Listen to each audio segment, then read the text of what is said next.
Dito sa Papa Dudut Stories, ikaw ay hindi nag-iisa.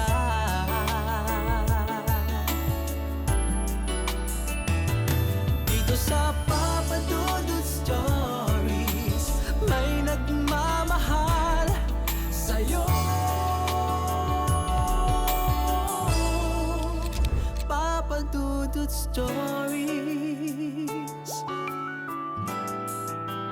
Papa Dudut Stories. Dear Papa Dudut, sa lahat po ng mga nakatutok ngayon, huwag kalimutan na mag-like, mag-share at mag-subscribe.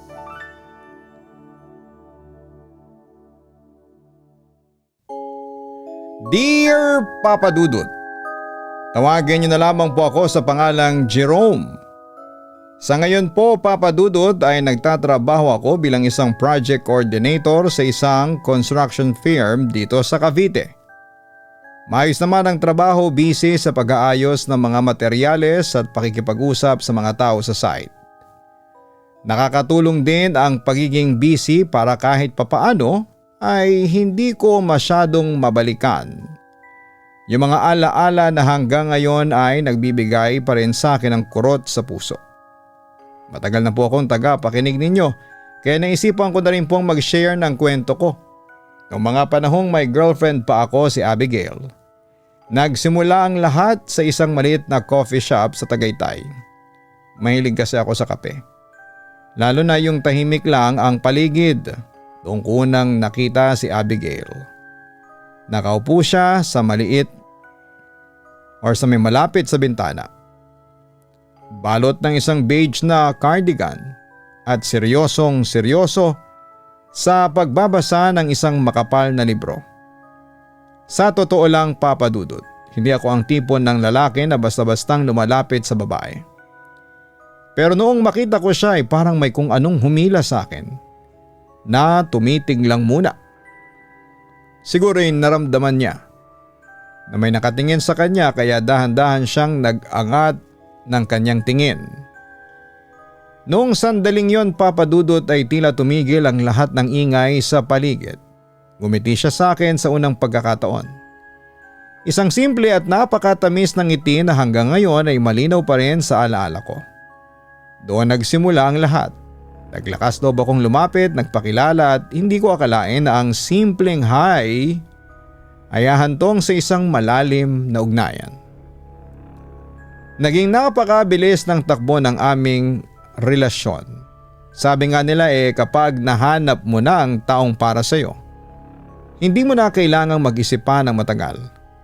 Marami kaming pagkakapareho sa buhay, pareho kaming mahilig sa kape, parehong mahilig sa mga lumang kanta. At pareho kaming may mga pangarap na simple lamang pero puno ng saya.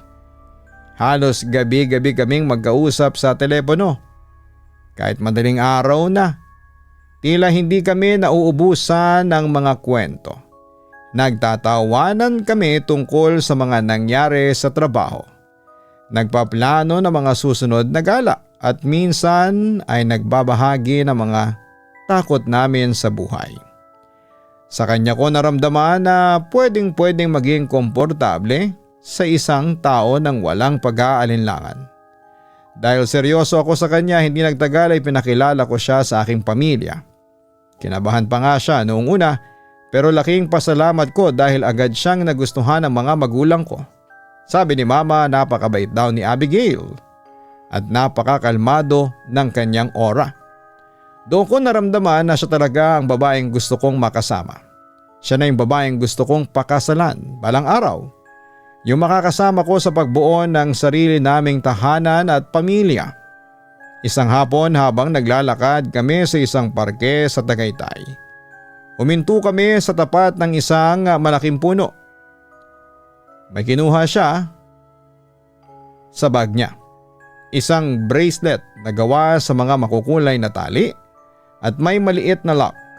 Sabi niya siya mismo ang gumawa noon. Habang isinusuot niya ito sa braso ko ay tumingin siya sa mga mata ko at sinabing, "Jerome, isuot mo ito lagi ha. Ito ang magpapaalala sa iyo na lagi lamang akong nasa tabi mo. Kahit na anong mangyari, Kahit nasaan man ako, parte mo ako. Napakasaya ng mga panahon na yon, Papa Dudut. Marami kaming pinuntahang lugar. Mula sa mga simpleng kainan sa kanto kung saan ay nagpapaligsahan kami kung sino ang mas mabilis kumain ng fishball. Hanggang sa mga magagandang beach sa Batangas kung saan ay sabay naming pinapanood ang paglubog ng araw. Bawat litrato namin na nakatago sa phone ko ay puno ng saya. Walang bahid ng lungkot, walang bakas ng takot. Pakiramdam ko noon ay sapat na kaming dalawa para harapin ang anumang mga pagsubok. Sa tuwing magkasama kami ay tila tumitigil ang mundo. Wala akong ibang inaalala kundi ang kaligtasan niya at ang kaligayahan niya. Naging napaka-protective ko sa kanya, Papa Dudut. Gusto ko ay laging maayos ang kalagayan niya. Kapag medyo naulan, ako na ang tagapayong. Kapag medyo lumalamig ay ibinibigay ko yung jacket ko. Siya kasi ang pinaka-importanteng tao sa buhay ko, ang sentro ng aking mundo. Papa Dudut, may barkada rin ako noon. Nakilala ko sina Jeric, Chris at Marcos noong high school pa lamang kami sa Cavite.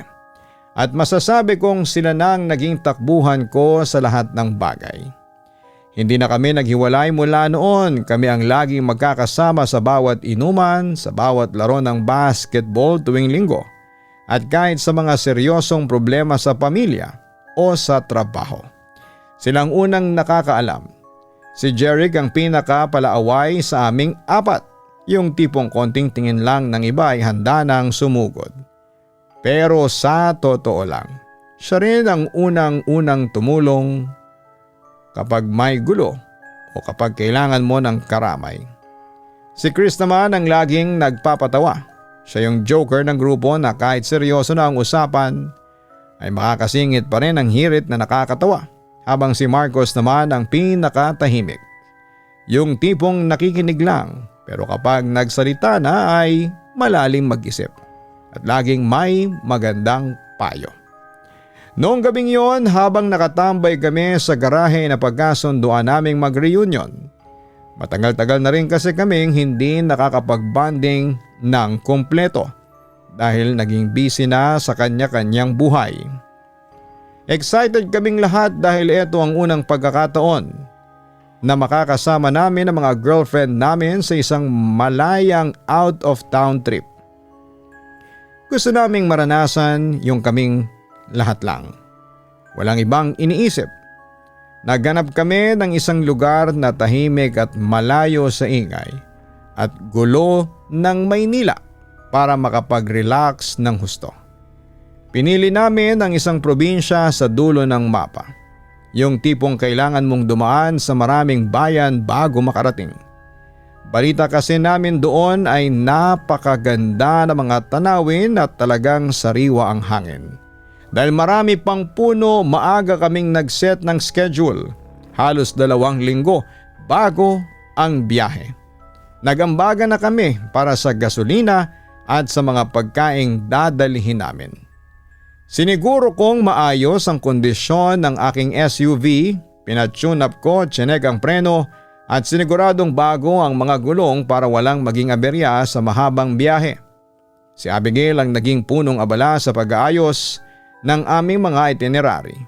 Siya ang naglista kung saan kami kakain, anong mga resort ang pwedeng puntahan at anong mga kailangan naming dalhin na gamit. Masayang masaya kaming lahat habang nagpaplano.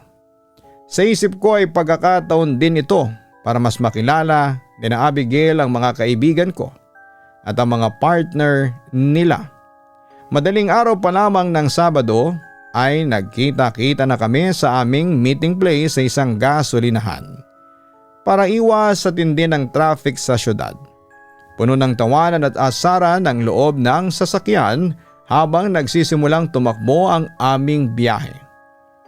Habang nagmamaneho ako, paminsan-minsan ay pinagmamasdan ko si Abigail na mahimbing na natutulog sa tabi ko sa front seat. Naka-earphones siya at mukhang relax na relax. Ramdam ko ang kapayapaan sa loob ko habang nakikinig sa mahinang tugtog sa radyo habang dahan-dahang kaming papalayo sa kabihasnan. Nakakatuwa kasing makita na kasama ko yung mga taong mahal ko sa isang biyahe. Dumaan kami sa mga palikulikong daan na napapaligiran ng mga matatangkad na puno at malawak na bukirin. Kahit inabot kami ng mahigit 8 oras sa kalsada, hindi kami nakaramdam ng pagod dahil sa ganda ng mga nadadaanan naming tanawin. Tuwing may makikita kaming magandang spot, hihinto muna kami para mag-picture at bumili ng mga prutas sa gilid ng daanan. Pagbaba namin sa aming inuupahang villa, agad kaming sumalubong sa malamig na simoy ng hangin ng probinsya. Ang villa ay gawa sa kahoy at bato. Napakatahimik noong lugar at parang kami lamang ang mga tao sa paligid dahil malalayo ang mga bahay ng mga kapitbahay. May malaking balkonahe ito na nakaharap sa kakahuyan. Inayos namin ang aming mga gamit sa aming kanya-kanyang kwarto at agad na naghanda para sa aming unang hapunan. Kami nina Jeric at Chris ang nag-asikaso ng ihawan sa labas. Nag-ihaw kami ng mga sariwang isda at karne habang nag-uusap tungkol sa mga lumang alaala noong high school pa lamang kami. Yung mga panahong wala pa kaming muwang sa hirap ng buhay. Sa gitna ng dilim noong gabi, tanging ang tunog ng mga kuliglig at ang apoy mula sa aming grill ang naririnig. Napansin ko ang isang lumang kalsada sa tapat noong villa. Nakapagtataka. Kasi yung kalsadang yun ay tila walang katapusan ng dilim kapag tinignan mo ng matagal. Parang lalamunin ka noong kawalan sa dulo. Pero binaliwala ko yon dahil masaya ang kwentuhan. Kinabukasan ay nagpalipas kami ng buong araw sa isang malapit na ilog. Ang tubig ay napakalinaw at napakalamig sa balat. Naghabulang kami sa tubig at nagtawanan habang kumukuha ng mga litrato gamit ang mga phone namin para i-post sa social media. Si Jeric at Chris ay panay ang pagtalon sa malalim na bahagi ng ilog mula sa malalaking bato, habang si Marcos naman ay tahimik lang na nakatingin sa mga puno sa paligid. Pakiramdam namin noon, ito na ang pinakamasayang bakasyon na naranasan namin bilang magkakaibigan. Kasama ko si Abigail na tuwang-tuwa na nakikipagkwentuhan sa mga girls at wala na akong mahihiling pa. Nang lumubog ang araw, bumalik kami sa villa para ituloy ang aming inuman at bonding sa labas. Malapit sa bonfire na ginawa namin, hindi namin namalayan ang takbo ng oras dahil sa sarap ng kwentuhan tungkol sa mga plano namin sa hinaharap. Umabot na kami sa madaling araw, lasing na ang iba, pero ang saya-saya pa rin ng aming pakiramdam. Papa Dudut, ipagpapatuloy ko na ang kwento ng huling gabi namin sa probinsya. Habang nauubos na ang mga dala naming pagkain at inumin, naging mas malalim ang usapan naming magkakaibigan. Nakaupo kami sa labas ng villa, nakapaligid sa bonfire na ginawa namin nina Jeric. Doon namin pinag-usapan ang mga pangarap namin para sa susunod na 5 taon. Ang sabi ni Chris, plano na raw niyang magpakasal sa girlfriend niya sa susunod na taon dahil gusto na rin niyang magkaroon ng sariling pamilya. Nakakatuwa silang pakinggan dahil lahat kami ay may kanya-kanyang plano sa buhay at pakiramdam ko noon ay ang tatag ng samahan naming barkada. Pero habang lumalalim ang gabi, napansin namin na parang nagbabago ang pakiramdam sa loob at paligid ng villa. Hindi ko alam kung bakit pero parang bumibigat ang hangin na nalalanghap namin. Yung dating tawanan at asaran ay dahan-dahang napalitan ng seryosong usapan. Hanggang sa natahimik na lamang kami, Papa Dudut. Pinilit naming baliwalain ang bigat na yon. Ang sabi ni Marcos, baka dahil lang daw ito sa pagod namin sa buong araw na paglalangoy sa ilog. Tinuloy pa rin namin ang kaunting saya, kumuha pa kami ng ilang pulutan para lamang hindi masira ang huling gabi ng bakasyon namin. Nagpasya kaming mag-impake na ng maaga. Bandang 1:00 ng madaling araw para makabiyahe na kami pabalik ng Maynila bago pa sumikat ang araw. Gusto kasi naming iwasan ang tindi ng sikat ng araw at yung traffic na papasok ng syudad. Kahit medyo nakainom na kaming magkakaibigan ay kampante ako sa pagmamaneho ko. Sanay naman ako sa mahabang biyahe at alam kong kaya kong dalhin ang SUV ng maayos. Nagilamos ako ng maigi at uminom ng maraming kape para maging gising na gising ang diwa ko. Bago kami sumakay. Madaling araw na mga bandang 2:00 nang lisanin namin ang villa. Sinarado namin ng maayos ang pintuan at gate bago namin sinimulang baybayin ang madilim na kalsada ng probinsya. Wala pang mga ilaw sa kalsadang yon kaya tanging ang headlights lamang ng SUV ang nagsisilbing liwanag namin, Papa Dudut. Si Jerry, Chris at Marcos kasama ang mga partner nila ay agad na nakatulog sa likod dahil sa tindi ng antok at tama ng alak. Naiwan kaming gising ni Abigail. Nakatitig lamang ako ng maigi sa daanan. Binabantayan ang bawat liko at bawat butas sa kalsada. Ang paligid ay napakatahimik, Papa Dudut. Wala kang maririnig na ibang sasakyan. Tanging ang tunog lang ng makina ng SUV ko at ang mahinang kanta mula sa radyo. Kinausap ako ni Abigail tungkol sa mga plano naming dalawa pag-uwi. Nagkukwento siya tungkol sa mga gagawin niya sa trabaho kinabukasan para lang hindi ako antukin sa pagmamaneho. Sa bawat salita niya nararamdaman ko yung suporta niya sa akin. At laking pasalamat ko na gising siya sa tabi ko. Habang nasa gitna kami ng isang bahagi ng kalsada na napapaligiran ng napakatatangkad na puno at masukal na damuhan, ay may napansin ako.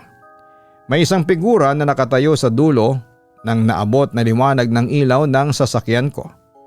Nung una akala ko ay poste lamang o kaya ay malaking sanga ng puno.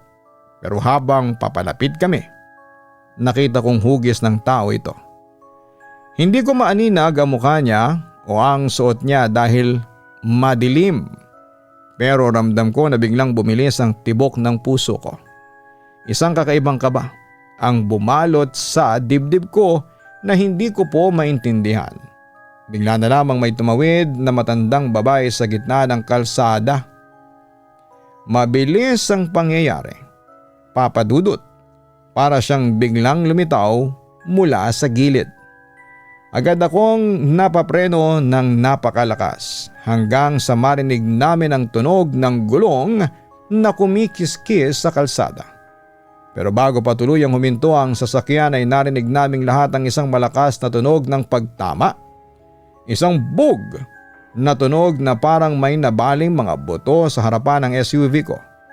Ramdam na ramdam ko yung impact sa manibela na tila ba may mabigat na bagay kaming nasalpok.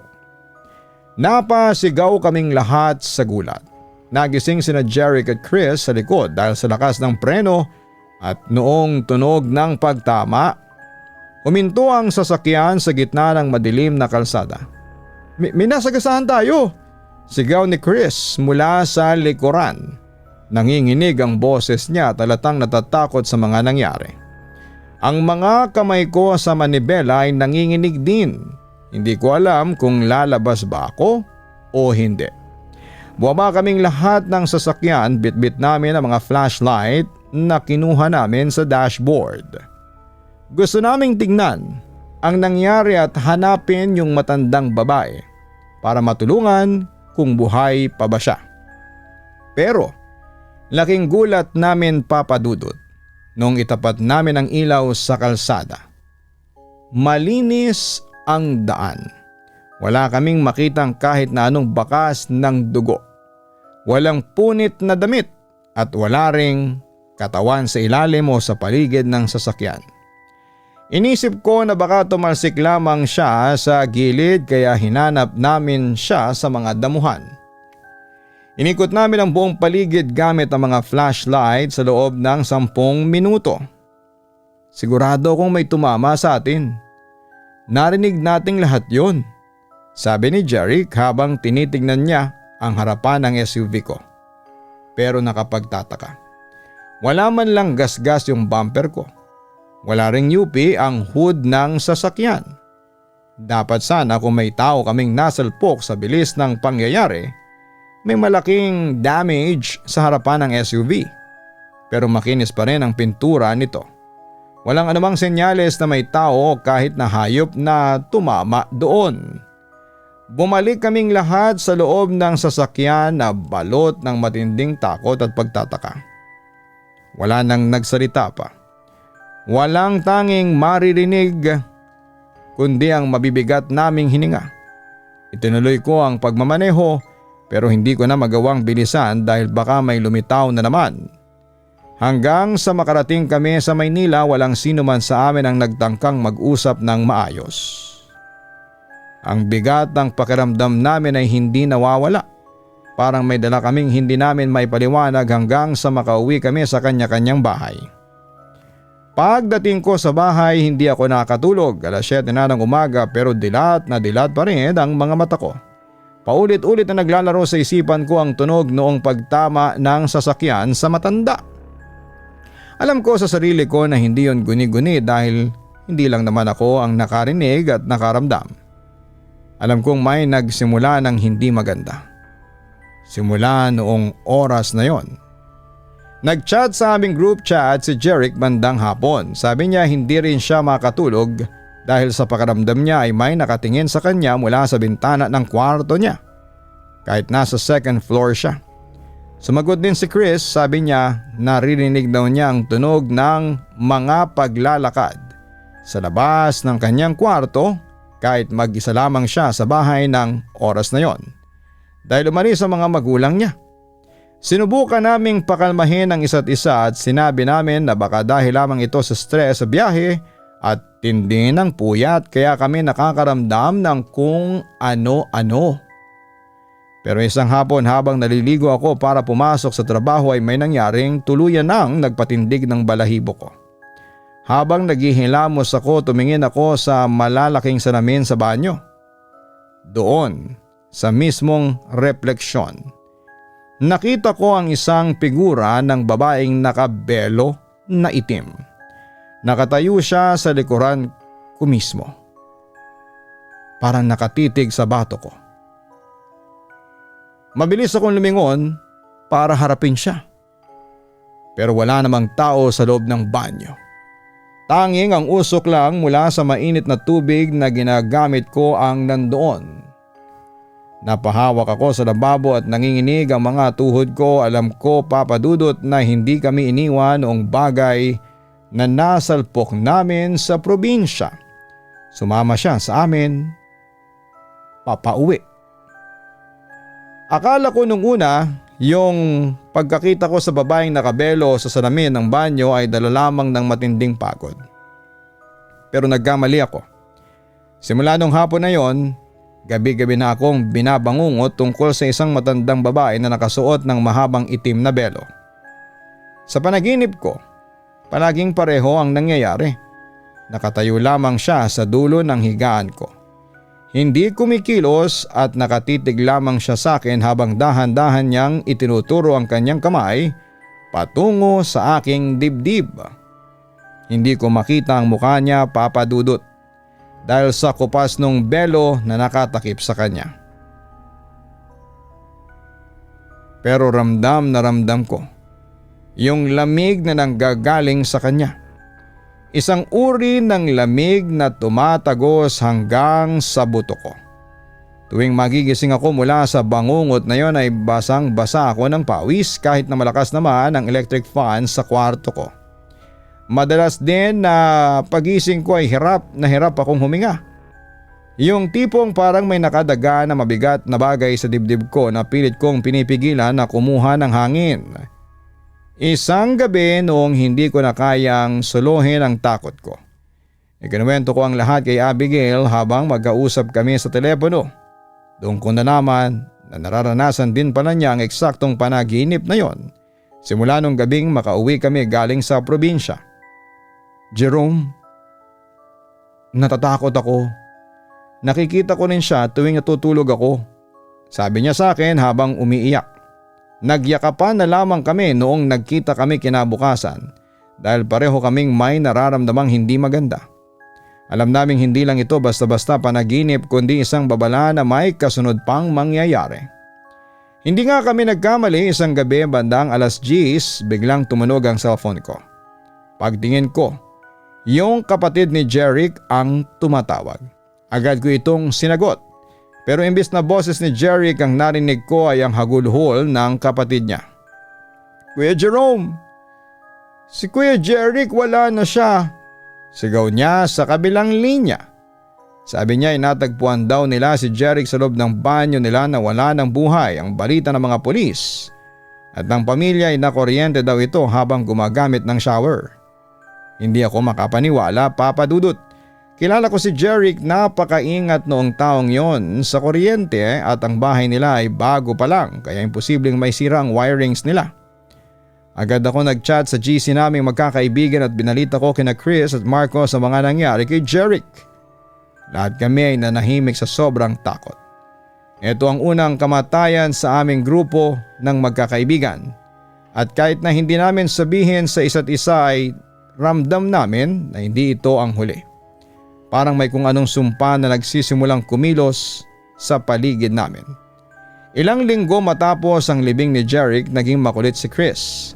Sinubukan niyang pasahin ang grupo kahit alam naming lahat na mabigat ang loob namin.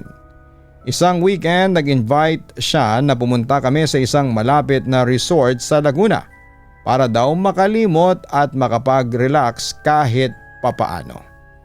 Kahit natatakot ako at si Marcos ay sumama na rin kami dahil ayaw naming mag-isa sa aming mga bahay.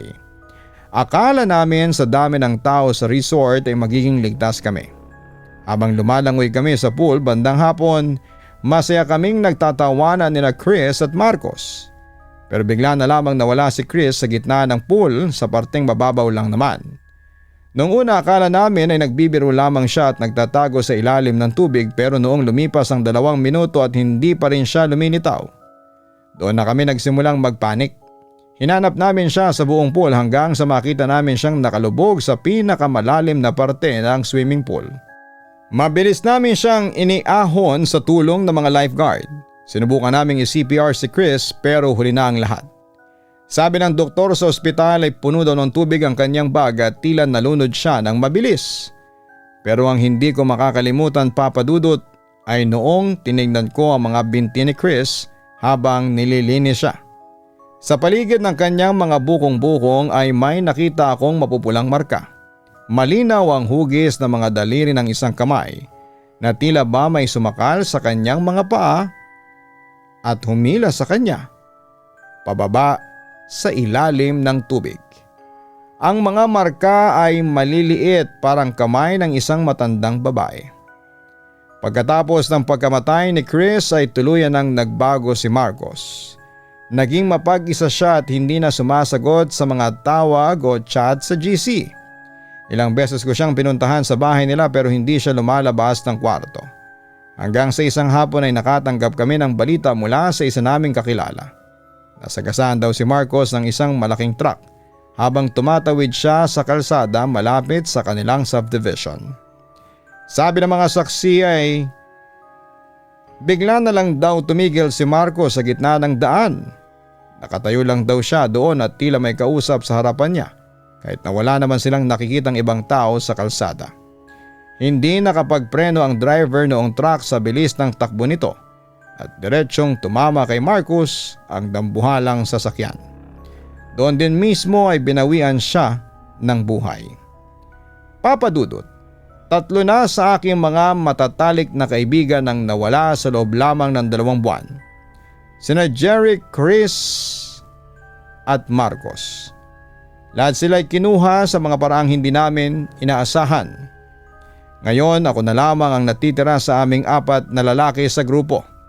Alam ko sa loob-loob ko na ako na ang susunod.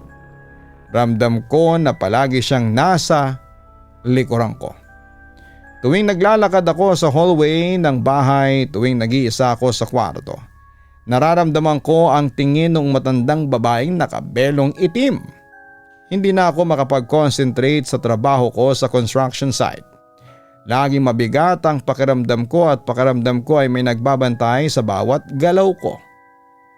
Tuwing titingin ako sa malayo, parang nakikita ko ang itim na belo na humahampas sa hangin. Pero pagkurap ko ay wala naman doon. Napansin ko na lalong naging tahimik si Abigail pagkatapos ng mga sunod-sunod na pangyayari sa aming barkadahan. Madalas ko siyang nakikita na nakatulala lamang sa isang sulok ng aming sala. Parang may tinitingnan na hindi ko naman maaninag. Kapag kinakausap ko siya ay kailangan ko pang ulit-ulitin ang tawag ko dahil tila malayo ang tingin at hindi niya ako naririnig. Sa unang pagkakataon, isang gabi habang magkatabi kaming nakaupo, humawak siya sa kamay ko ng napakahigpit. Sabi niya sa akin ay nakikita niya raw ang matandang nakabelo na itim na nakatayo mismo sa tabi ng aming kama tuwing madaling araw. Natatakot na siyang matulog, Papa Dudut. Lagi siyang puyat at yung dating masigla at mapulang mukha niya ay naging maputla na parang papel. Kinakabahan na ako ng husto, pero pinilit kong magpakatatag. Hindi ko sinabi sa kanya ang nararamdaman ko na parehong-pareho sa nararamdaman niya para hindi siya lalong matakot. Ipinangako ko sa kanya na hindi ko siya pababayaan at sinabi ko na gagawa ko ng paraan para matigil na ang lahat ng kaguluhang ito. Pero sa kaloob-looban ko ay alam kong wala akong laban. Paano mo lalabanan ang isang bagay na hindi mo naman mahawakan o makita ng malinaw? Nagpunta ako sa iba't ibang mga simbahan. Nag-alay ako ng mga misa at humingi ng tulong sa mga pare para basbasan ang aming bahay pati na rin ang SUV ko. Pero kahit na anong basbas at wisik ng banal na tubig ang gawin, hindi nawawala ang lamig na nararamdaman namin sa bawat sulok ng bahay. Para bang nakadikit na sa amin ang kung anuman ang nadala namin mula sa probinsya. Isang gabi, dahil hindi na ako mapakali sa bigat ng pakiramdam sa bahay, nagpa siya akong ihatid muna si Abigail sa bahay ng kanyang mga magulang. Pakiramdam ko ay mas ligtas siya doon na baka kapag hindi kami magkasama ay hindi siya mahanap noong matanda. Habang nagmamaneho ako ay ramdam ko ang matinding kaba sa aking dibdib. Para akong sasabog sa tindi ng nerbiyos na tila ito na ang huling pagkakataon na magkakasama kaming dalawa. Ang kalsada ng gabing yon ay napakadilim. Puno ng makapal na hamog ang paligid kahit na nasa loob lang naman kami ng syudad. Mahigpit ang hawak ni Abigail sa aking braso habang panay ang dasal niya ng pabulong.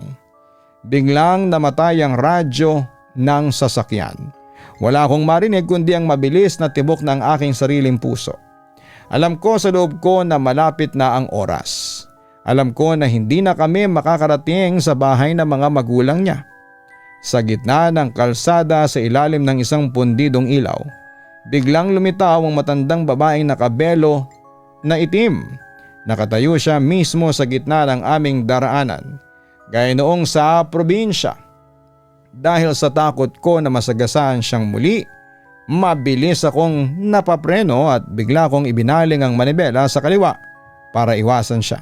Pero dahil sa sobrang bilis ng pangyayari at sa madulas na kalsada ay nawalan ako ng kontrol sa sasakyan. Isang malaking truck na galing sa kabilang linya ang diretsyong bumangga sa aming gilid ng napakalakas. Narinig ko ang malakas na pagbasag ng mga salamin at ang tunog ng bakal na nayuyupi bago ang lahat ay magdilim.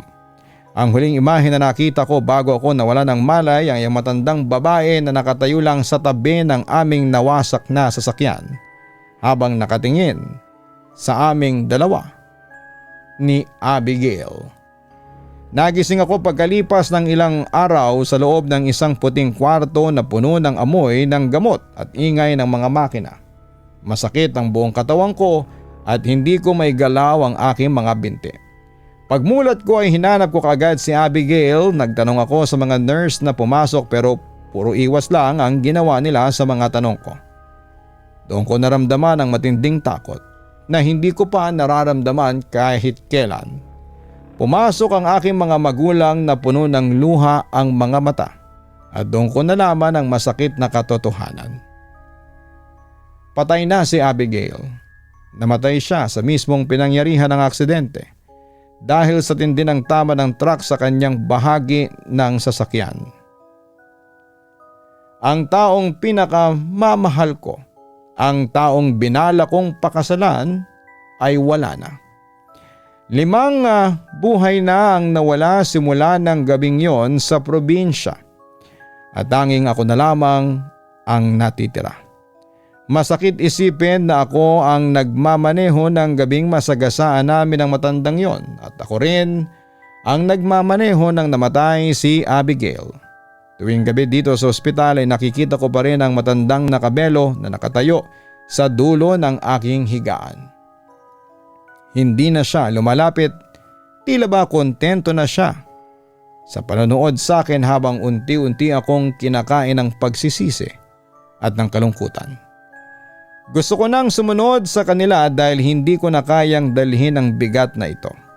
Bawat pikit ko ay mukha ni Abigail ang aking nakikita kasama ng aking mga kaibigan. Makalipas ang 1 buwan nakalabas na ako ng ospital pero nakaupo na lamang ako sa wheelchair dahil sa tindi ng pinsala sa aking likod. At kahit na ilang taon na ang lumipas hanggang ngayon ay hindi pa rin po nababawasan ang bigat dito sa dibdib ko. Salamat po sa pagbasa ng aking kwento, Papa Dudut. Sana po'y mapatawad ako ni Abigail at ng aking mga kaibigan sa lahat ng mga nangyari. Nagmamahal, Jerome. Jerome, hindi ko maipaliwanag ang bigat na nararamdaman ko habang binabasa ko ang huling bahagi ng iyong liham. Napakasakit isipin na sa isang iglap, ang isang masayang reunion ng magkakaibigan ay nauwi sa isang trahedya na habang buhay mong dadalhin. Pero sana'y huwag mong hayaan na lamunin ka ng pagsisisi ng buong buo. Alam kong napakahirap lalo na't nakikita mo ang mga anino ng nakaraan. Pero ang pagpapakamatay o yung pagsuko sa buhay ay hindi sagot para mahanap nina Abigail, Jeric at Chris at si Marcos ang kapayapaan. Ang kailangan nila ngayon ay ang iyong mga dasal, ang iyong matibay na pananalig na balang araw ang lahat ng sugat ay maghihilom din. Maraming salamat po.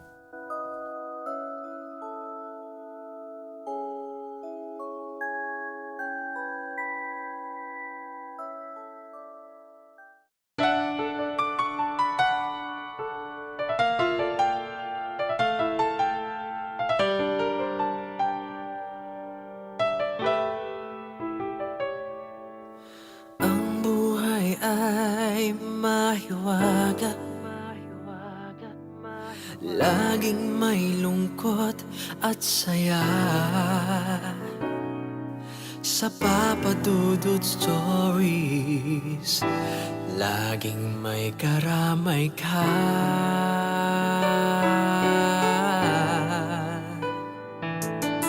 Mga problemang kay bigat, dito ay pakikinggan ka. Sa Papa Dudut Stories, kami ay iyong kasama. Dito sa Papa Dudut Stories, ikaw ay hindi nag-iisa.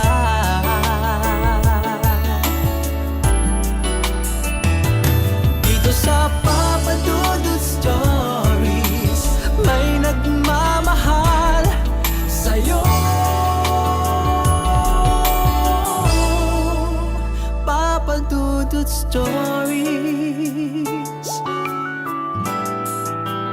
Papa Dudut Stories, Papa Dudut Stories.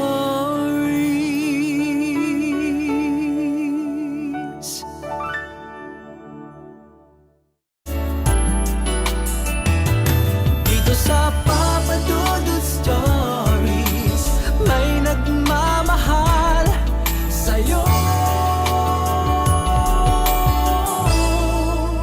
Papa Dudut Dudut Stories.